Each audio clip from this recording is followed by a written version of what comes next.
Today we're going to be working with finding the exponents, so the rate or the time in a word problem. I've listed all the formulas above just so you can remember. So these are the formulas we've done throughout the chapter. So you have your compound interest, continuous compound interest, you have your exponential growth and decay, exponential and regular. They're very similar formulas, but again, those are the ones we've been working with. And those are the four formulas that you'll be using in this day of notes. So let's take a look at example 1. It says, suppose that the number of bacteria in a certain population increases according to a continuous exponential growth model. A sample of 2,800 bacteria selected from this population reached the size of 3,107 bacteria in 3 hours. Find the hourly growth rate parameter.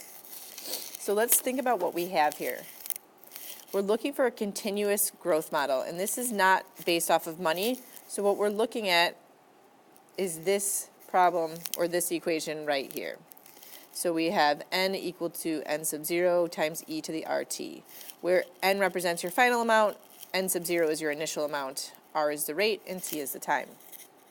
So if we look through our problem, it tells us that we have a sample of 2,800 bacteria. That's our initial amount of bacteria that we have, which would be our n sub 0. So we know that n sub 0 is equal to 2,800. Then as we continue through this, it says 2,800 bacteria selected from this population reached the size of 3,107 bacteria in 3 hours. So this 3,107, that's our final amount. That's where we got to. So n is going to be equal to 3,107. And then our time is 3 hours. So t is equal to 3. And r, the rate, is what we don't know, and that's what we're trying to find right here. It says to find that hourly growth rate. So let's plug all these numbers in to our formula, and it will look like this. We have 2,800 equal to, oh, I'm sorry, wrong one.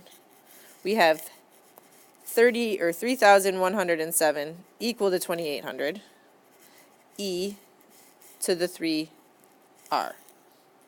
And what we're doing now is we're solving for that exponent. So the first thing we have to do is we have to get the base of the exponent alone. So this whole thing right here, this e to the 3r, we need by itself. So we have to get rid of this 2,800 first, and we can do that by dividing. So after we divide, we get 3,107 over 2,800 equal to e to the 3r. Now we need to solve for something that's in an exponent. That's when we're going to use the log or the natural log of both sides. So I'm going to take the natural log of both sides since I have a base of e.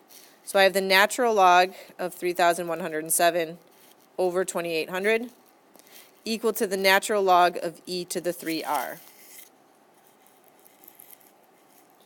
Then I can use my properties of x, or my properties of logs, that says I can take this 3r, this exponent, and move it out to the front.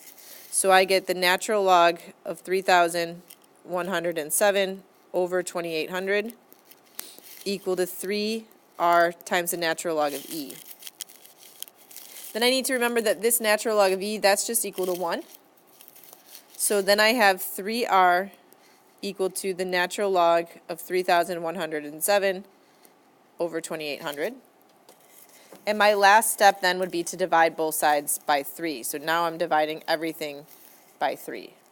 Now you can plug this all in your calculator. And when you do that, you should get r to be approximately 0.035. And I want you to make sure you're getting that. So pause it for a second, plug that into your calculator, make sure you got 0.035. Now that you have 0.035, we have to remember that this is a rate.